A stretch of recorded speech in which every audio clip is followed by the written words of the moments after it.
Bonjour, je suis Guillaume, votre conseiller commercial Toyota à Tournai.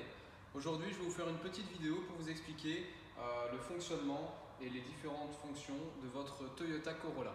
Voilà, donc on se retrouve à l'intérieur du véhicule et donc c'est ici que nous allons passer en revue les différentes fonctions, les différentes commandes qu'on va retrouver à bord de la voiture. Donc nous allons commencer avec la portière. Donc dans la portière, vous allez retrouver les commandes classiques de vitres électriques. Donc ça veut dire que vous avez 4 vitres électriques ici sur le véhicule. Donc les deux en haut qui permettent de commander les vitres qui sont à l'avant de la voiture, les deux à l'arrière, les vitres qui sont à l'arrière. Celles-ci sont toutes automatiques. Donc ça veut dire que si je fais une pression forte vers le bas, la vitre va descendre complètement. Et si je fais une traction forte vers le haut, la vitre va remonter complètement.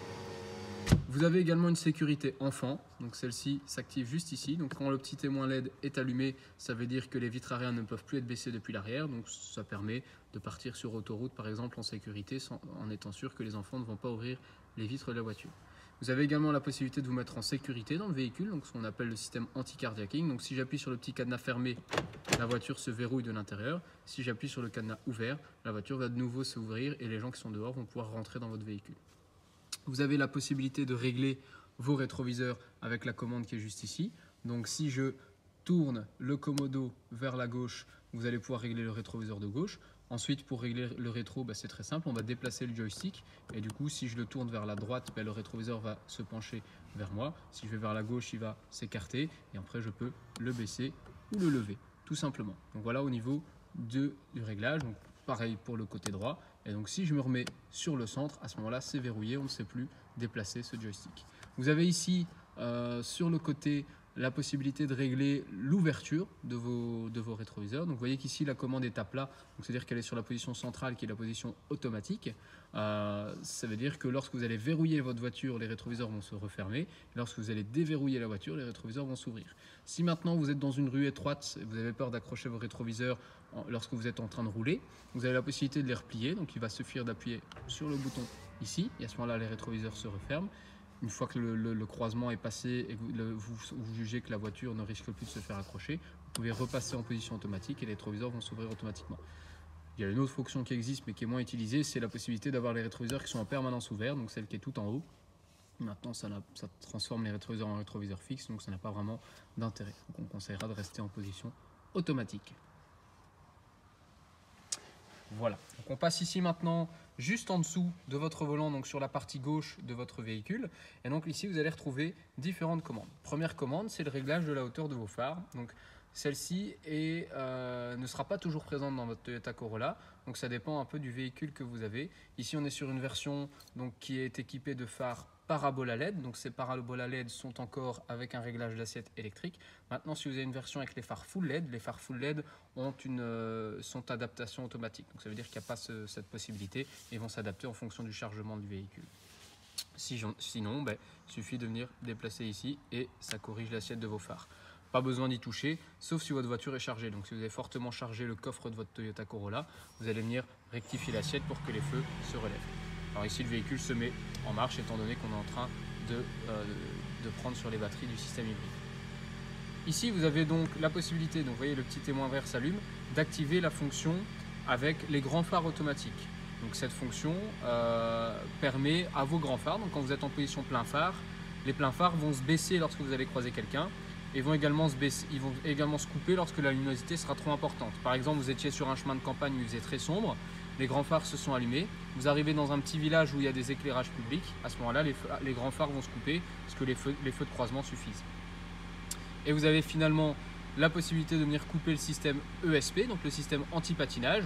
Donc cette fonction est d'office active dans la voiture vu que c'est une option de sécurité. C'est une option qui permet de corriger votre voiture si jamais vous faites un freinage sur une surface qui est trop humide, en aquaplanage par exemple. Donc elle fonctionne d'office. Par contre, on peut venir couper cette commande en appuyant sur le bouton lorsque par exemple il y a de la neige ou du verglas et que votre voiture est amenée à patiner sur place. À ce moment-là, on coupe l'option pour pouvoir faire avancer le véhicule, sinon le véhicule est immobilisé.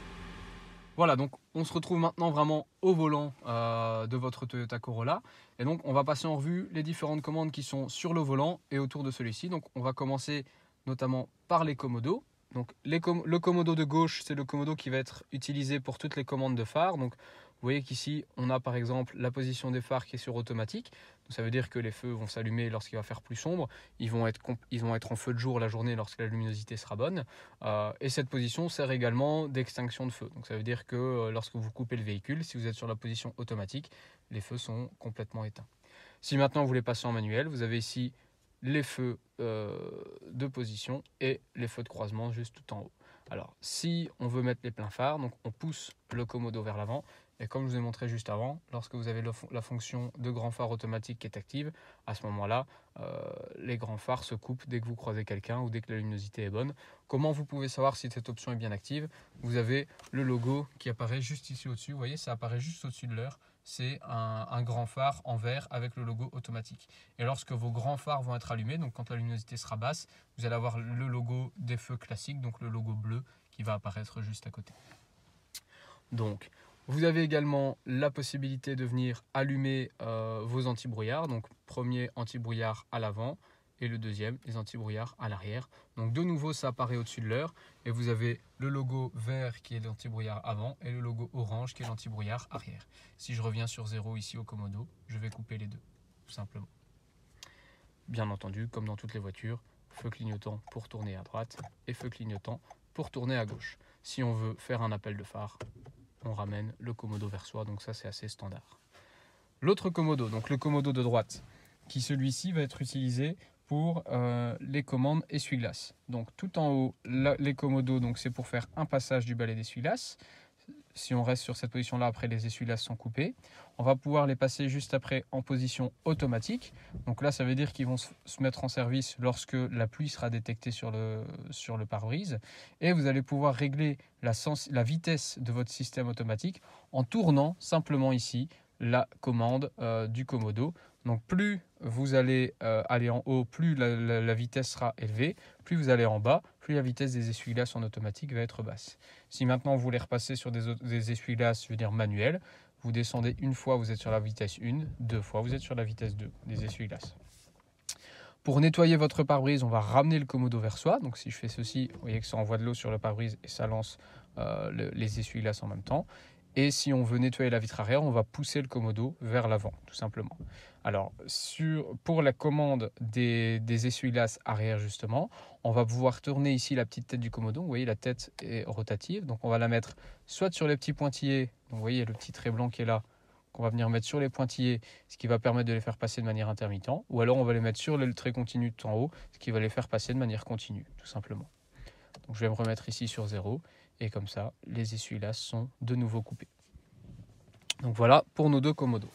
Alors on rebascule ici sur le volant. Alors les commandes volant. Donc, vous allez avoir à gauche toute la partie, donc les petites flèches qui vont être liées à votre écran central. Donc vous voyez que le compteur sur la Corolla, on est sur un compteur de type digital. Donc c'est un compteur qui est un écran en fait. Donc vous avez un écran LCD face à vous. Et donc cet écran, on va pouvoir un petit peu le configurer, paramétrer, modifier un peu l'affichage. Donc avec les flèches de gauche et de droite, vous allez pouvoir changer et basculer les différents onglets. Je ne sais pas si vous voyez dans le bas, donc ici, voilà, on voit assez bien. Donc vous voyez les différents onglets qui sont ici en bas. Il y a notamment l'onglet dans lequel je suis maintenant, qui est un petit engrenage, qui est en fait l'onglet Setting. Cet onglet va vous permettre d'activer ou de désactiver certaines options. Notamment ici, vous voyez, si je rentre dans les véhicules settings, donc là c'est les fonctions du véhicule. Voilà, donc là c'est notamment pour paramétrer vos capteurs de pression, mais bon ça c'est souvent fait par un technicien. Par contre si je vais dans Settings, donc les paramètres de manière plus générale, là on va pouvoir modifier certaines choses comme la langue. Je vois qu'ici c'est en anglais, donc on va mettre en français, comme ça vous le voyez en direct. Voilà, on peut modifier la langue très facilement de votre véhicule. Choisir les unités de distance, modifier le combiné d'instruments. Donc là, c'est l'environnement que vous allez avoir autour de la voiture. Donc vous voyez qu'ici, on a un grand compteur central. Si on veut changer, par exemple, qu'on veut quelque chose d'un petit peu plus aéré, on peut venir mettre un compteur numérique. Donc à la place des grandes aiguilles, on va avoir quelque chose de beaucoup plus épuré. Donc vous voyez, on peut un petit peu jouer avec l'affichage et du coup, là, la vitesse d'apparaître en aiguille, elle apparaît au format digital tout en haut. Donc là, on peut un petit peu jouer comme on veut.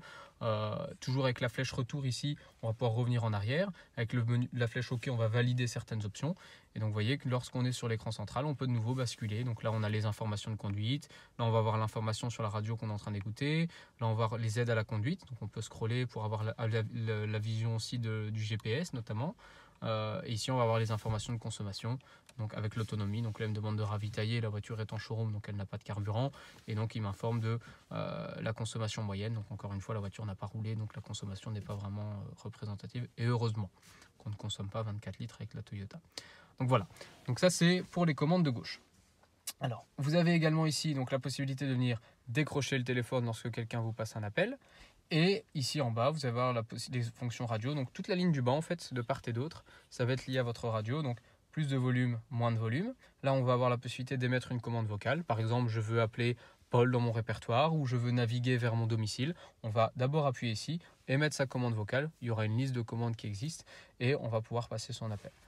Ici, avec le bouton mode, on va changer de source. Donc, si je suis en train d'écouter la radio, je veux basculer vers ma clé USB, j'appuie sur mode, il va passer de l'un à l'autre. Et là, on va pouvoir mettre radio suivante, radio précédente, tout simplement. Donc, voilà pour les commandes du bas. Il nous reste ici les commandes à droite, qui sont, elles, liées plutôt au cruise control. Donc, deux fonctions principales. Donc, ici à droite, c'est ce qu'on appelle le cruise control, donc le régulateur de vitesse. La possibilité donc d'enregistrer une vitesse et de faire en sorte que la voiture reste à cette vitesse-là. Il est adaptatif, donc ça veut dire qu'il va garder une distance de sécurité entre vous et la voiture qui est devant vous. Alors, comment ça fonctionne? On appuie une fois sur le bouton qui est là, et vous voyez qu'ici en haut, il y a le petit logo qu'on retrouve au volant qui apparaît. Donc vous voyez, c'est le petit logo vert avec le compteur et la voiture qui est devant vous. Donc là, ça veut dire qu'on est sur le cruise control adaptatif. Pour enregistrer une vitesse, donc si vous êtes à 110 sur autoroute, vous allez faire simplement 7, donc appuyez vers le bouton du bas, et à ce moment-là, il enregistre la vitesse à laquelle vous êtes au moment où vous appuyez sur le bouton. Vous pouvez ensuite paramétrer la distance de sécurité que vous voulez avoir avec la voiture qui est devant vous. Pour ça, il suffit d'appuyer sur le bouton qui est ici, donc le bouton avec les petites ondes, et vous voyez que sur l'écran de bord, vous allez avoir ici en haut, donc soit 3 traits de distance, 2 traits de distance ou 1 trait de distance. Donc là, c'est la distance qu'on garde entre vous et la voiture qui est devant vous. Donc plus vous avez de traits, plus là, ça va être sécuritaire, moins il y aura de traits, moins ce sera sécuritaire vu qu'il y aura une distance plus petite. Donc voilà. Vous pouvez également activer ce qu'on appelle le franchissement en ligne blanche. Donc c'est le fait que la voiture bip et corrige lorsque vous mordez ligne blanche. Donc pareil, hein, vous avez un petit logo qui apparaît ici. Donc là, on voit le logo qui apparaît juste à côté. Et donc si j'appuie sur le fameux bouton, le logo disparaît. Donc là, l'option n'est pas active et là, elle est active, tout simplement. Donc c'est assez facile également à utiliser.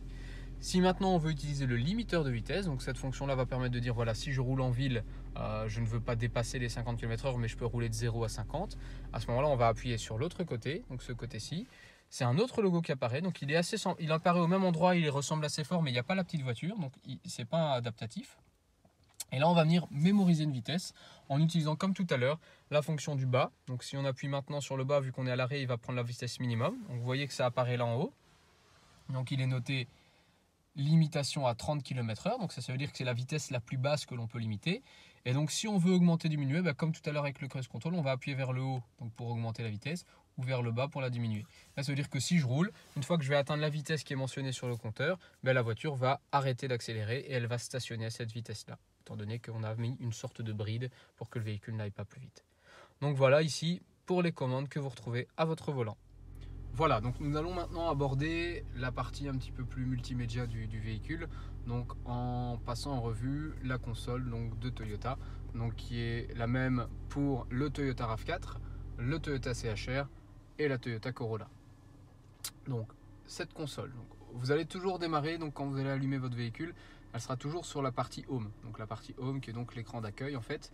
Donc cet écran d'accueil, il aura toujours le GPS en fond d'écran et les petits volets qu'on a ici. Donc là pour l'instant on a la radio d'une part et la téléphonie d'autre part. Là vous avez un petit peu la possibilité de personnaliser. Donc je vais vous montrer juste après comment on peut faire. Donc, le deuxième menu, donc le deuxième bouton c'est la fonction menu. Et en fait ici dans le menu vous allez avoir différentes possibilités et qui sont en fait souvent reliées aux boutons que vous avez sur le côté de l'écran. Donc par exemple destination, ça va être map, audio, ça va être audio ici sur le côté.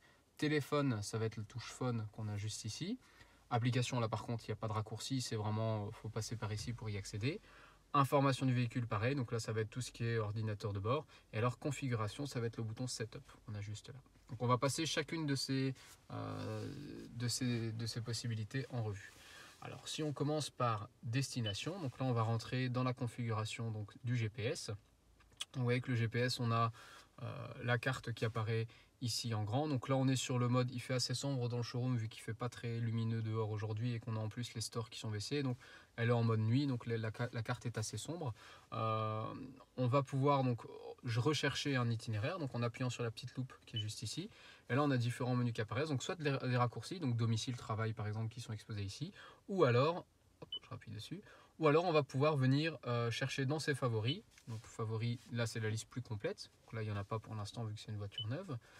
Récent, donc là ce sera les derniers itinéraires que vous aurez encodés, donc là encore une fois il n'y en a pas vu que la voiture est 100% neuve.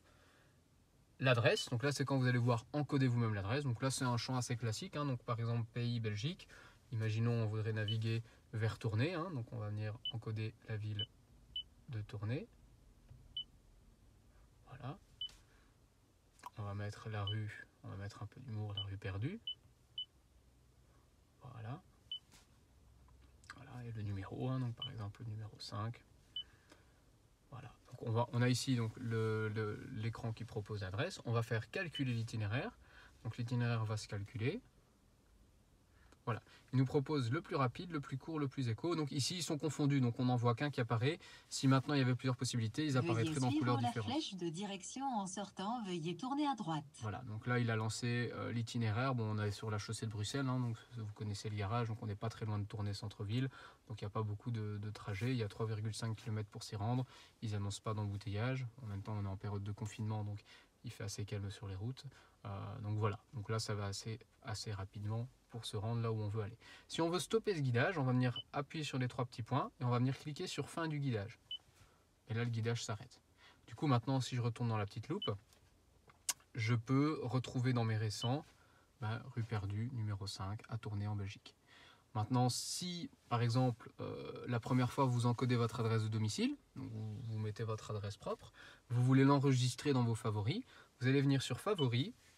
Vous allez cliquer sur domicile, parce que c'est l'adresse de domicile que vous voulez mettre. Donc il va dire aucune adresse trouvée vu que votre voiture est neuve. Voulez-vous la configurer maintenant? Vous dites oui. Et là, vous allez venir rechercher à partir des destinations récentes. Et du coup, vous allez reprendre l'adresse que vous aviez encodée juste avant. Donc dans ce cas-ci, rue perdue. Je ne vais pas le faire, parce que le client de cette voiture n'habitera sûrement pas à la rue perdue numéro 5. Mais ça permet de le faire assez rapidement. Voilà, on revient ici en arrière. Voilà. Voilà. Il y a une autre fonction maintenant, c'est également les POI. Donc les POI qui sont des points d'intérêt. Donc ça veut dire qu'on va pouvoir retrouver de manière rapide. Donc vous voyez, on peut les avoir par catégorie. En y appuyant ici, c'est un peu plus rapide. Voilà, les services automobiles, les transports, l'alimentation, donc les restaurants, les hébergements si on veut dormir quelque part.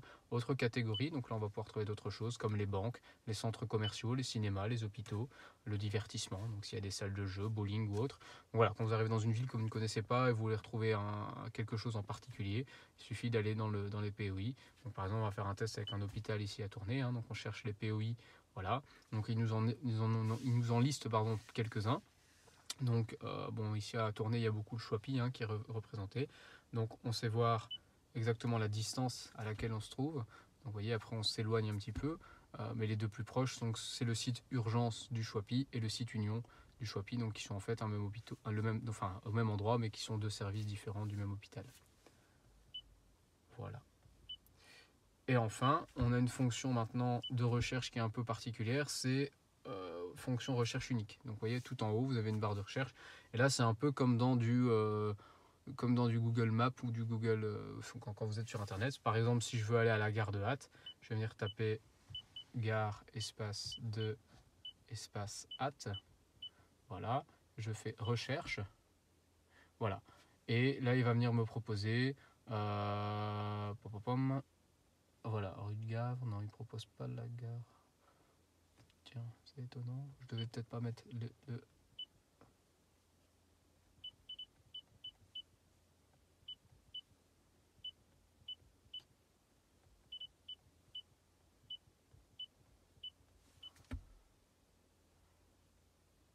Tiens, c'est étrange qu'il ne propose pas le POI. Ah voilà, excusez-moi, c'était un peu plus bas. Donc vous avez la Gardat qui apparaît. Donc il va d'abord vous référencer des rues qui correspondent le plus possible à votre demande. Et ensuite juste en bas, donc c'est une nouveauté sur la voiture. Donc ici en bas, il va vous proposer la Gardat. Donc là c'est un POI qui apparaît également. Donc ça peut être un moyen rapide de rechercher un POI également. Si par exemple vous devez aller à l'aéroport ou autre, vous pouvez l'encoder directement plutôt que de mettre l'adresse précise. Ou si c'est un lieu dit, ça peut fonctionner également. Donc voilà, via la recherche rapide tout en haut. Attention que le drapeau, vous voyez, si on voit le drapeau de la Belgique, le drapeau est très très important. Donc ça veut dire que si vous tapez Champs-Élysées et que vous êtes sur le drapeau belge, il ne va jamais vous trouver il va peut-être vous proposer une solution, mais ce ne sera pas celle que vous attendez en tout cas. Donc voilà, il faut faire attention quand même au drapeau. Pour modifier le drapeau, donc il suffit de cliquer dessus et là vous pouvez venir sélectionner le pays. Donc si on veut mettre les Champs-Élysées, on va venir mettre la France à ce moment-là. On change le petit drapeau et là on est sûr de pouvoir trouver. Là maintenant, vous voyez, par contre il reprend Gardat. Si je demande la Gardat en ayant le drapeau français, il ne va sûrement pas m'emmener à la bonne gare. Voilà, donc ça il faut être vigilant avec le petit drapeau qui est devant. Donc voilà pour le GPS. On va appuyer sur le bouton menu, comme ça on revient sur l'écran qu'on avait tout à l'heure. On va arriver sur la partie audio, donc je vous rappelle qu'il y a aussi le petit bouton qui vous permet d'y accéder ici. Donc voilà, audio. Voilà. Et ici dans la partie audio, donc on va d'abord, la première chose à faire, c'est sélectionner la source. Donc AM, FM, le DAB, donc maintenant qui est les radios en format numérique. L'USB, donc qui est pour l'instant grisé étant donné que j'ai pas de clé USB insérée. Donc la clé USB, donc là ça dépend un peu le véhicule que vous avez, mais dans la Toyota Corolla, elle s'insère juste ici en bas. Je ne sais pas si on sait voir avec la caméra. Voilà. Et alors, si vous avez le Toyota CHR, ça vient s'emboîter juste dans le prolongement de votre levier de vitesse. Vous avez le branchement USB également qui est juste là. Donc voilà. Donc on va sélectionner par exemple ici la source FM. Voilà, on vient se mettre sur le FM. On règle le volume en tournant ici la petite molette. Voilà. On va venir accéder à la liste des stations. Donc là, c'est la liste des stations qu'on arrive à capter là où on est. Et après, vous avez la possibilité de venir sélectionner la radio que vous voulez écouter. Donc par exemple, si on se met sur Radio Contact, voilà, et on entend clairement Radio Contact. Si maintenant vous voulez avoir une liste de favoris, on va rebasculer sur le bouton favori qui est juste ici. Et si on veut mettre Radio Contact en favori, on va laisser son doigt enfoncé sur le 1. Voilà, ça charge et Radio Contact se retrouve en favori numéro 1. Donc là, c'est pour l'enregistrement de vos divers favoris. Si on revient dans liste, on va de nouveau accéder à la liste globale des radios. Donc il y a Vivacité, Sud Radio, la première, enfin voilà. Normalement, cette liste est régulièrement mise à jour, donc il y a possibilité de trouver la radio qui vous correspond. Si maintenant la radio que vous écoutez habituellement n'apparaît pas dans cette liste, ça peut parfois arriver, parce que le signal n'est peut-être pas parfait, du coup la voiture ne la répertorie pas, mais que vous connaissez sa fréquence, vous pouvez toujours aller la rechercher de manière manuelle. Donc à ce moment-là, on arrive, comme sur les anciennes radios, on va dire, avec la possibilité de venir scroller ici, voyez, et on va venir changer la fréquence, comme sur les anciennes radios à boutons, pour retrouver, donc ouais, par exemple Radio Contact, c'est le 101.1 et 101.0. Donc là, si on se remet sur le 101.0, on va retomber sur Radio Contact, tout simplement. On a également la possibilité de venir régler tout ce qui est son. Donc là, par exemple, sur la radio, on peut régler si on veut plus d'aigus, plus de médium, plus de grave. Si on veut un son qui vient plus de devant, plus de derrière, plus à gauche, plus à droite. Et alors, on va pouvoir également mettre en fonction l'adaptation, donc l'ajustement automatique du son. Donc c'est le fait que le son de la voiture, donc le son de la radio va augmenter en fonction de la vitesse du véhicule pour pouvoir combler, parce que plus la voiture roule vite, plus il y a des bruits d'environnement. Donc les rétroviseurs vont faire un peu plus de bruit, l'air qui va s'engouffrer va faire un peu plus de bruit, les pneus vont faire un peu plus de bruit. Donc pour pouvoir combler ce bruit, on va venir mettre l'adaptation du volume. Donc moi je conseille moyen, donc quelle bonne alternative. Élevé c'est parfois un petit peu fort, ça peut déranger certaines personnes, mais moyen c'est assez confortable. Donc voilà, au niveau des réglages. Dans la partie options, vous allez pouvoir choisir si vous voulez que les radios soient classées par diffuseur, si vous voulez qu'elles soient classées par ordre alphabétique, si vous voulez avoir accès aux infos trafic automatiquement, si vous voulez qu'il ait la régionalisation. Donc ça c'est normalement d'origine tout ça est activé, mais vous pouvez désactiver s'il y a certaines choses qui vous dérangent. Donc voilà. Si je reviens, donc vous voyez sur le côté en fait on a un menu par sous-catégorie. Si je reviens dans l'onglet source et que je passe par exemple sur le Bluetooth, donc là ce sera relié au téléphone, on va avoir exactement les mêmes menus avec une possibilité, et ça c'est assez sympa, de pouvoir régler le son par source. Donc c'est-à-dire que si sur la radio vous écoutez plutôt des informations, des JT ou autres, vous allez pouvoir donc avoir un réglage son peut-être qui va plus tendre vers les aigus. Par contre, si quand vous mettez une clé USB, vous écoutez plutôt de la musique de type rock ou autre, et là vous avez besoin d'un peu plus de profondeur avec un peu plus de basse, bah, vous pouvez augmenter les graves sur cette source-là et ne pas les avoir de manière élevée sur la partie radio. Donc ça c'est assez sympa, ça permet d'éviter de toujours être dans les réglages du son. Donc voilà pour la partie radio, donc la partie audio. On a ensuite la partie téléphone. Donc là, téléphone, on va cliquer dessus. Donc là, il me dit aucun périphérique n'est enregistré. Voulez-vous en enregistrer un maintenant? Alors, on va le faire en direct. Donc, je vais appuyer sur oui. Je vais demander à mon caméraman de me donner peut-être son téléphone. Voilà, donc il y a un petit peu de mouvement de caméra, donc pour qu'il puisse me donner son téléphone. Et on va faire du coup une recherche de téléphone. Donc la chose qui est très très importante lorsque vous faites ce type d'application, donc je ne sais pas si vous allez le voir ici, c'est qu'il faut du coup rentrer dans le centre Bluetooth de votre téléphone. Donc la plupart des téléphones, vous allez pouvoir descendre la barre menu et du coup rentrer ici dans l'activation du Bluetooth. Donc il faut que le Bluetooth soit activé. Le mieux c'est de laisser son doigt sur la commande pour rentrer directement dans le menu. Et là vous êtes dans le menu Bluetooth et là vous pouvez faire une recherche d'appareil. Et là vous voyez que la voiture a directement reconnu le téléphone Mi. Donc ce téléphone est le nom du téléphone est Mi, donc ça veut dire qu'il est détecté. On va venir sélectionner le téléphone sur la voiture. Il va nous dire que si le code PIN qui est demandé, le code PIN c'est 598 200. Et vous voyez que sur le téléphone, il me propose le 598 200. Donc là on va dire j'associe, on va donner l'autorisation, voilà. Voilà, donc là ils sont en train de s'actualiser. Donc il me demande la permission, est-ce que je peux accéder au répertoire? Bah oui, hein, que ça sera plus facile pour l'usage. Donc là on lui donne l'autorisation également pour la commande vocale. Voilà. Et donc vous voyez qu'ici à l'écran, maintenant on rentre dans le menu, donc on n'a plus besoin du téléphone, hein, donc je peux le poser. Je vous rappelle que dans la Corolla ici en bas, vous avez un espace de chargement sans fil. Donc quand ça est activé et si le téléphone est compatible, lorsque vous allez le poser, il va se recharger par induction. Attention que tous les téléphones ne sont pas compatibles avec cette technologie. Donc voilà, on va repasser sur l'écran de la voiture. Et donc ici, on a donc accès dans l'onglet phone. Maintenant qu'on a le téléphone qui est relié, on a accès à différentes choses, donc notamment l'historique. Donc là, on voit que le caméraman m'a appelé hier. Hein, donc on a dû notamment se contacter pour planifier ici l'enregistrement de cette vidéo. Vous allez pouvoir créer des favoris également dans la voiture. Donc par défaut, il y aura toujours Toyota Assistance pour vous permettre de les appeler en cas de problème sur la route. Il y aura accès à vos contacts. Donc là, vous avez accès aux contacts de votre répertoire. Il faut bien sûr que le répertoire soit enregistré sur le téléphone, mais maintenant, avec les smartphones, c'est souvent le cas, donc c'est assez facile. Si on veut créer un favori, c'est très simple. Donc, par exemple, on va cliquer ici sur le premier contact qui s'appelle Abou.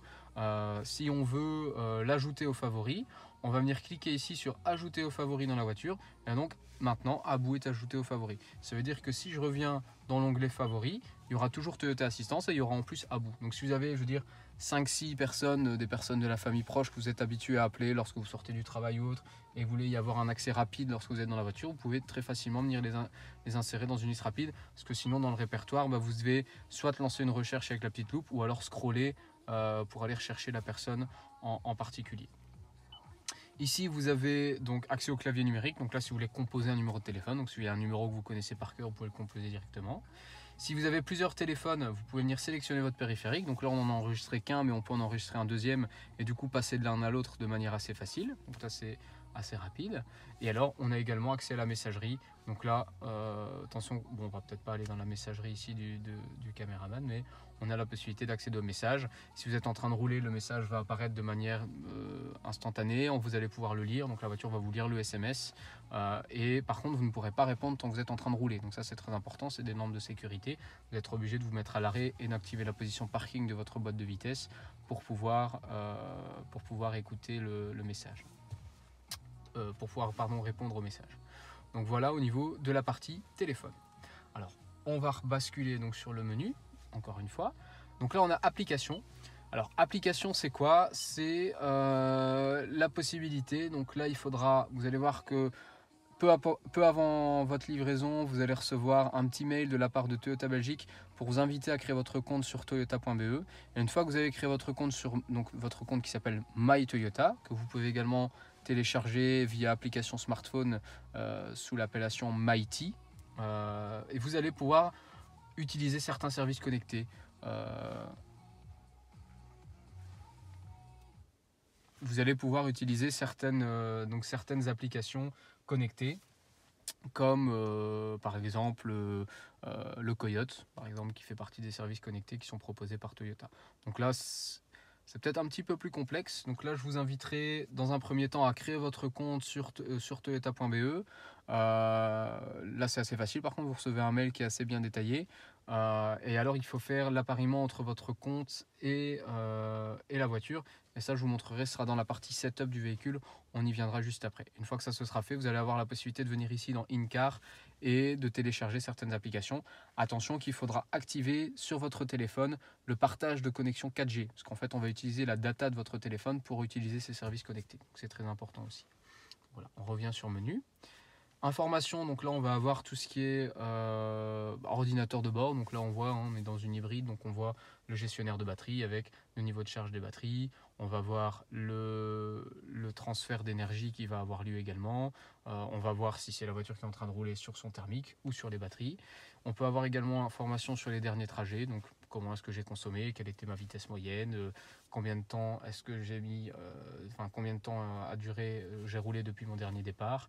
Et alors on peut avoir également l'historique, donc lorsque vous allez actualiser, il va faire des graphiques avec vos consommations, donc avec votre dernière consommation, quelle était la meilleure consommation que vous avez fait avec votre voiture, etc. Avec la possibilité d'actualiser ou d'effacer les historiques. Donc voilà, c'est un petit ordinateur de bord qui est utilisé pour la consommation et le fonctionnement du véhicule. Donc je reviens sur le menu. Alors là on va passer dans la partie un petit peu plus technique, donc il y en a certains que ça va intéresser, d'autres qui vont se dire moi j'ai pas besoin de ça. Là, vous faites comme vous voulez, mais c'est vraiment la possibilité de venir configurer de manière un peu plus personnelle votre véhicule. Donc quand j'entre dans Setup, donc on arrive ici au départ, donc vous allez voir qu'il y a à chaque fois le thème qui apparaît ici sur le côté, et puis les réglages apparaissent sur la droite. Donc ici vous voyez, je suis dans Général, donc ça c'est tout ce qui est configuration générale de la voiture. Donc l'horloge, par exemple on a un bon exemple ici, la voiture est, donc à cause du confinement, elle est toujours à son heure d'hiver. Donc on peut la passer en mode d'été, donc on va venir cliquer sur horloge, et là vous voyez on va regarder, heure d'été elle est désactivée, on va venir l'activer, voilà, et comme ça la voiture se met automatiquement à l'heure. On est sur le fuseau horaire du méridien de Greenwich, hop, là on vérifie, parce que nous on est à l'autre, mais on est en GT plus 1. Voilà. Donc il serait déjà 11h33. C'est possible ça? Oui, c'est possible. Voilà. Donc voilà pour le réglage de l'heure par exemple, réglage de la langue, donc qui est déjà en français. Et alors vous vous souvenez tout à l'heure quand on était sur l'écran Home, je vous ai dit il y aura la possibilité de paramétrer cet écran d'accueil. On va pouvoir le faire en cliquant ici. Et donc dans le fond on aura toujours la navigation. Par contre sur le côté audio et téléphone, ça on peut changer. Si vous voulez avoir par exemple l'information de votre conduite, on peut venir cliquer sur écho et on dit voilà l'écho moi j'aimerais bien l'avoir ici parce qu'au final mon téléphone j'ai pas spécialement besoin de le voir. Et du coup si je reviens maintenant à votre écran d'accueil, là on va avoir les informations de conduite. Vous voyez, dernière consommation, autonomie. Maintenant on peut changer ça, on peut avoir une autre vue. Donc je vais revenir dans menu, info. Si maintenant je reste sur énergie, voilà, je reviens sur home et là ce sera plutôt l'énergie qui va apparaître. Donc est-ce que je suis en train, vous voyez là on voit le thermique s'est mis en marche, il est en train de recharger mes batteries. Donc ça vous permet de voir comment le véhicule est en train de fonctionner. Je vais retourner dans mes configurations, donc dans Setup. Donc voilà, vous allez pouvoir choisir la langue du système vocal. Là on va bien sûr le mettre en français, c'est plus important. Voilà, choisir les services connectés préférés. Donc je vous rappelle que la voiture peut utiliser des services connectés, comme par exemple si vous avez un téléphone de la marque Apple, l'Apple CarPlay, pour pouvoir brancher votre téléphone Apple et utiliser les services connectés. Là c'est un petit peu le Smart Device Link, c'est justement les applications connectées que vous pouvez avoir via My Toyota. Maintenant j'avoue que si vous avez un téléphone qui permet d'avoir les services connectés comme un Apple par exemple et Apple CarPlay, c'est beaucoup plus pratique d'utiliser l'Apple CarPlay parce qu'il y a quand même pas mal d'applications.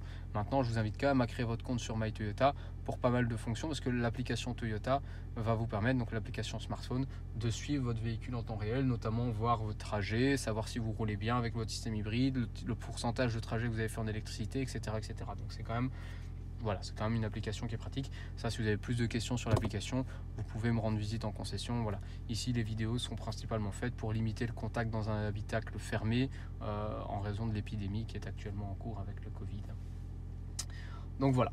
Bluetooth, bah là on va avoir tout ce qui est réglage Bluetooth. Donc là on a les périphériques enregistrés, bah là on a enregistré tout à l'heure l'autre périphérique, donc on va le retrouver dans la liste. Si on veut enregistrer un autre téléphone, on peut le faire également. Si on veut en supprimer un, et leurs paramètres détaillés, c'est pour choisir si vous voulez déterminer un code spécifique pour l'appareillement du véhicule en sécurité supplémentaire.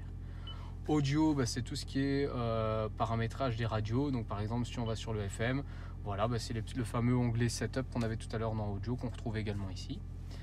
Téléphone, bah, ça va être pareil, hein, donc on va pouvoir choisir les sonneries, les notifications. Voilà, est-ce que les notifications, est-ce que je veux avoir une notification pop-up quand j'ai un SMS? Oui, non. Si vous préférez pas être dérangé quand vous conduisez, vous pouvez le désactiver. Les appels entrants, est-ce que ça s'affiche en plein écran ou est-ce qu'il y a juste un petit onglet en haut qui apparaît pour dire qu'il y a un appel qui entre? Ça, vous pouvez choisir également. Enfin voilà, vraiment la possibilité de personnaliser votre écran d'accueil. Sinon, si vous ne touchez pas à tout ça, vous aurez les réglages d'usine qui sont très bien aussi. Il n'y a rien qui est infonctionnel, c'est juste la personnalisation qui est possible. Contact historique des appels, donc vous allez pouvoir choisir si le transfert est automatique, si vous devez le faire de manière manuelle, si vous voulez trier les contacts par prénom ou par nom, si c'est par ordre alphabétique ou pas. Enfin voilà, il y a vraiment pas mal de choses que vous pouvez faire ici au niveau de la personnalisation. Voix, vous allez pouvoir régler le volume de la voix du GPS notamment, donc pour la reconnaissance vocale. Le guidage par la voix, vous pouvez demander si elle vous guide par nom de rue ou pas. Donc par exemple, tournez à gauche, ou si vous préférez qu'elle dise tournez à gauche sur rue des combattants par exemple. Donc ça c'est un petit peu à vous de voir. Donc, le fait d'avoir les noms de rue, ça alourdit un petit peu les commandes. Maintenant il y a des gens qui préfèrent, ça permet d'être plus précis. Donc voilà, c'est vraiment de la personnalisation ici du véhicule. Donc voilà, paramétrage du véhicule, bah, encore une fois, donc on va pouvoir choisir certaines choses, par exemple au verrouillage des portes. Est-ce que je veux un verrouillage en deux temps, donc le fait de devoir appuyer deux fois sur la clé? Est-ce que je veux donc quand j'appuie, est-ce que je veux sélectionner les portes à déverrouiller ou est-ce que c'est toutes les portes qui se verrouillent ou se déverrouillent? Système d'ouverture, fermeture, clé en poche, donc là elle est activée parce que c'est une option qu'on a en plus, donc c'est le fait de pouvoir déverrouiller la voiture en gardant les clés dans sa poche via des capteurs sur les portières. Enfin voilà, configuration d'éclairage, c'est savoir voilà quand je ferme quand j'éteins la voiture, le plafonnier reste allumé pendant 15 secondes ici, donc là on peut augmenter ce temps ou le diminuer. Sensibilité des capteurs, bah, si vous trouvez que vos phares mettent trop longtemps à s'allumer quand il fait sombre, vous pouvez augmenter la sensibilité des capteurs de luminosité. Enfin voilà, c'est des petites choses qui vous permettent de paramétrer votre voiture, encore une fois, selon vos choix. Navigation, vous allez pouvoir paramétrer votre carte. Donc si vous voulez une carte en vue 3D, mode jour-nuit, donc si vous voulez que ce soit automatique, si elle doit toujours être en mode nuit ou toujours être en mode jour, si vous préférez qu'elle vous informe sur l'heure d'arrivée ou sur le temps de trajet restant, si vous voulez qu'il y ait un zoom automatique sur la carte, donc là il y a un zoom automatique normal, si vous trouvez que c'est trop loin, vous pouvez le rapprocher, à l'inverse si c'est trop proche, vous pouvez le mettre plus lointain. Voilà. Donc les POI, bah, vous pouvez choisir quels POI sont. Donc les POI, je rappelle, c'est les points d'intérêt. Donc c'est les banques, les cafés, les restaurants, les distributeurs de billets, les stations-service. Donc là, vous pouvez choisir quels POI doivent apparaître. Donc là, il y a une liste et vous dites, bah voilà, moi par exemple, ça m'intéresse d'avoir les services auto, l'alimentation pas spécialement. Enfin, vous voyez, vous pouvez vraiment choisir qu'est-ce qui doit être apparent sur la carte. Voilà. Affichage des bâtiments en 3D. Donc par exemple, si vous passez dans le centre-ville de Tournai, bah, vous allez voir que la cathédrale, elle apparaît en 3D. Est-ce que vous voulez que ça apparaisse comme ça ou est-ce que ça vous dérange? Vous activez oui, non. Affichage des monuments, pareil. Il y a différents monuments qui peuvent apparaître en 3D. Donc ça, c'est vraiment de la personnalisation de voiture. Donc activez le Wi-Fi. Donc si vous êtes dans votre garage, que vous voulez faire une mise à jour GPS ou que vous voulez, je sais pas moi, télécharger par exemple des applications connectées. Si vous le faites en dehors de la maison, bah, vous allez utiliser la 4G de votre téléphone. Si vous êtes dans votre garage et que vous avez le Wi-Fi dans le garage, vous pouvez activer le Wi-Fi et à ce moment-là le faire par Wi-Fi. Et alors en ligne. Alors le Smart Device Like, mais là c'est le fait d'avoir les fonctions donc des applications My Toyota. Donc ça s'utilise via le site en ligne. Et alors en ligne justement, donc là on peut rentrer dans Toyota Online. Et donc quand vous êtes sur le site web et que vous avez créé votre compte, vous pouvez venir relier le compte à la voiture. Donc comment vous faites? Vous venez ici sur connexion avec un compte existant. Donc là, ben, le Toyota Online n'est pas activé. Voulez-vous activer? Ben, ici, on ne l'a pas fait vu que la voiture n'a pas encore été livrée. Mais donc, du coup, vous, ce sera fait. Vu que moi, en livrant votre voiture, je vais activer vos services. Et du coup, vous allez pouvoir vous connecter à votre compte et utiliser les services connectés. Donc voilà. Et donc là, on a fini avec tout ce qui était paramétrage de la voiture. Donc je pense qu'on a fait plus ou moins le tour. Donc on va revenir sur l'écran central. Donc on a à peu près tout parcouru avec vous. Alors les deux boutons qui sont là en haut, c'est très simple, hein, ce sont des boutons pour changer les radios. Radio suivante, radio précédente tout simplement, donc ils sont revenus sur des boutons un peu plus classiques. Donc là il n'y a pas de nouveauté. Donc voilà, donc là on a terminé pour la console GPS. Et donc je vous rappelle que cette console est la même pour le Toyota CHR, pour la Toyota Corolla et pour la Toyota RAV4. Donc ce sont les consoles de dernière génération, c'est la dernière génération qui est sortie en 2020 pour tout ce qui est système multimédia chez Toyota. Voilà, donc on va maintenant passer à la commande de climatisation. Donc cette commande s'allume tout simplement en appuyant sur le bouton auto. Voilà, donc ici on a la température qui est en high, donc ça veut dire très haut. Donc on va diminuer bien sûr cette température en tournant. Donc si on tourne vers la gauche, c'est pour l'air froid. Si on tourne vers la droite, c'est pour avoir plus chaud. Donc je tourne vers la gauche, voilà, 20, c'est une bonne température dans le véhicule. Elle est en auto, donc ça veut dire que les ventilateurs soufflent en fonction de l'écart de température qui est entre la voiture et l'extérieur.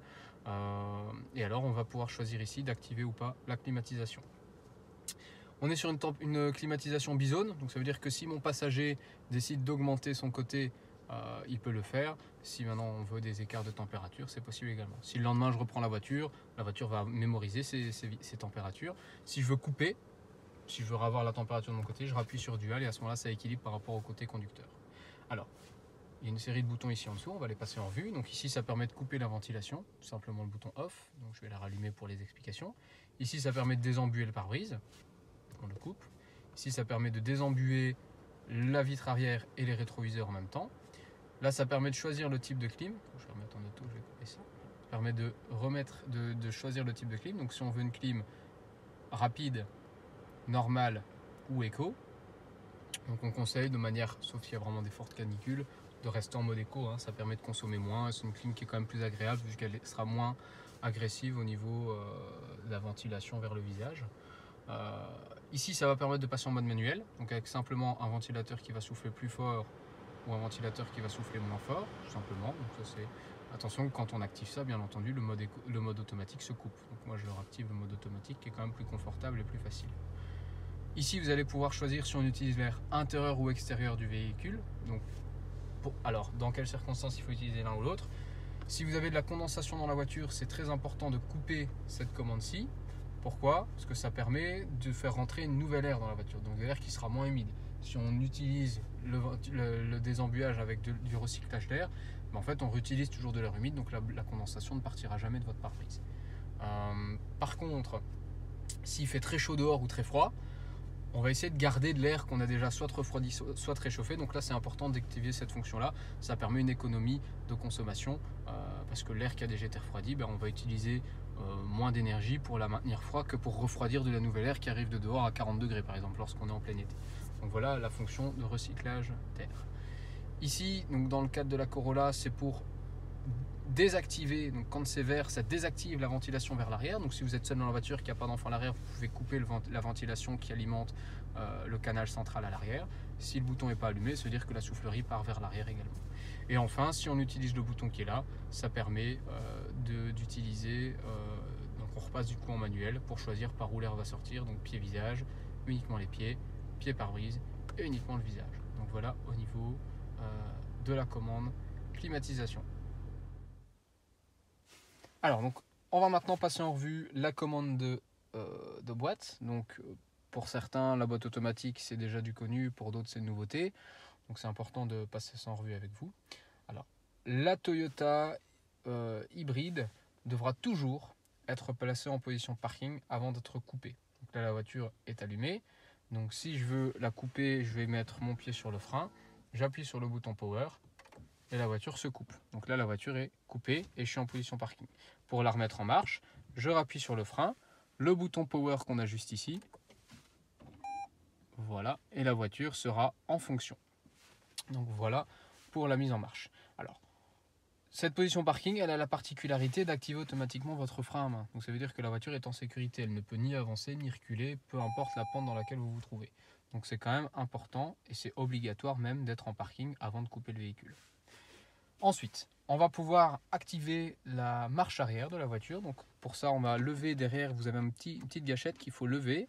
On va appuyer sur le frein toujours et on va venir reculer sur la position R.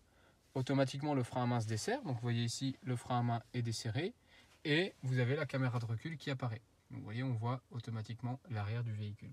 Alors, le frein à main est desserré. Bon, pour l'instant, j'ai mon pied sur le frein, donc la voiture ne bouge pas. Vous allez voir que si j'enlève le pied du frein, donc là je vais être vigilant parce que derrière nous c'est des miroirs, ça peut être trompeur. Donc si j'enlève le pied du frein, la voiture recule, vous voyez. Voilà.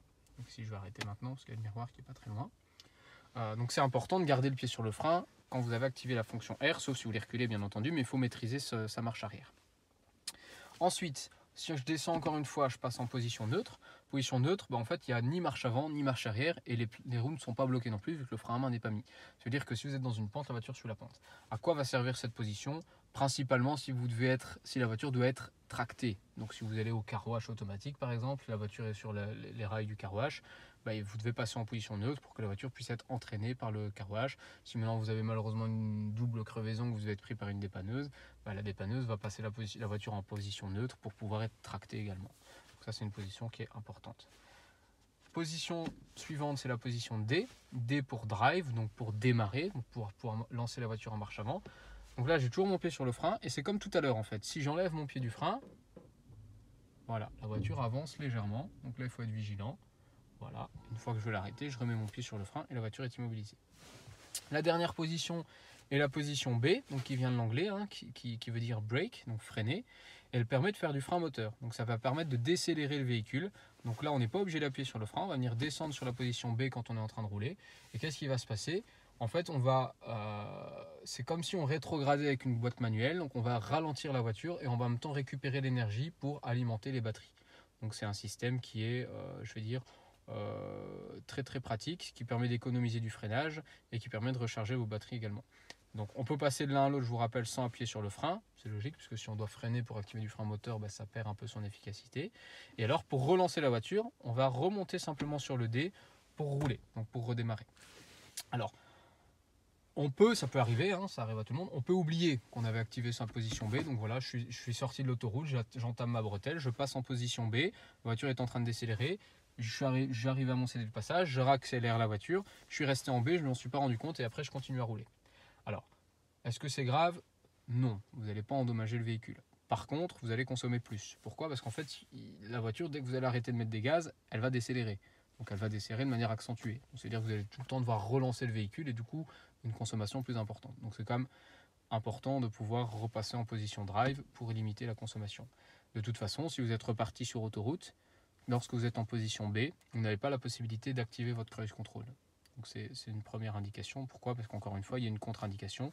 D'une part, le cruise control veut réguler votre vitesse, par exemple à 120, et là, votre position de boîte en B vous demande de décélérer la voiture. Donc ça va faire ralentir le véhicule. Donc il y a un peu une opposition entre les deux commandes.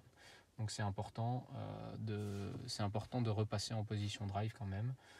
En sachant par contre, à l'inverse, si vous êtes sur autoroute au régulateur et que vous voulez décélérer pour sortir de l'autoroute, en activant le B, vous désactivez également votre cruise control. Donc ça peut être une manière plus douce, je vais dire, que le frein, de désactiver votre régulateur de vitesse. Donc voilà. Alors il nous reste à voir ici en haut les modes de conduite. Donc vous voyez, vous avez un petit sélecteur qu'on peut soit monter.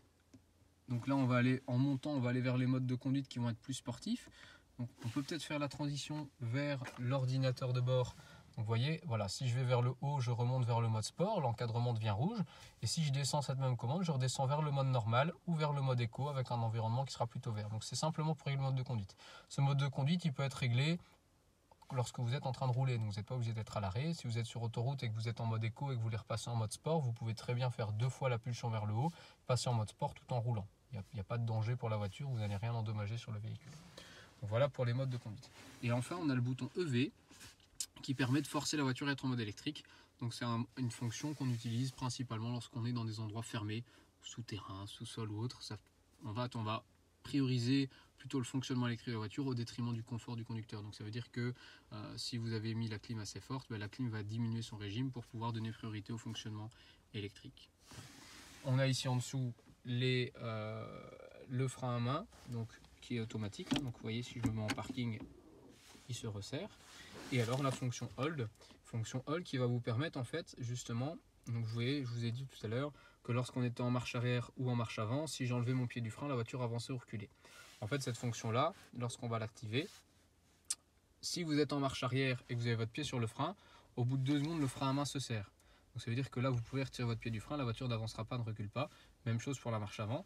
Et dès que je vous allez remettre un petit peu de gaz, vu que vous êtes déjà en marche avant ou en marche arrière, le frein à main va se desserrer et la voiture va de nouveau se relancer. Donc c'est pour soulager votre jambe si vous êtes amené à être longtemps à l'arrêt sans repasser par leur position parking. Donc voilà, c'est quand même une option confortable.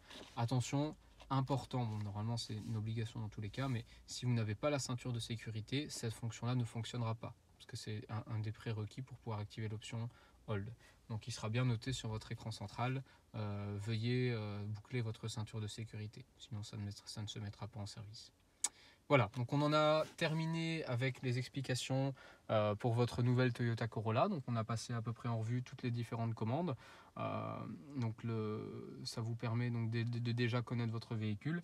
L'avantage, c'est que vous allez pouvoir revisionner ce petit film si vous avez des éléments que vous n'avez pas bien suivis. Et moi, je serai en concession pour vous faire la remise des clés et vous montrer les éléments, je veux dire plutôt extérieurs, donc l'ouverture de votre coffre, les espaces de rangement, etc. Mais au moins on limitera les contacts en cette période d'épidémie. Voilà, à très bientôt.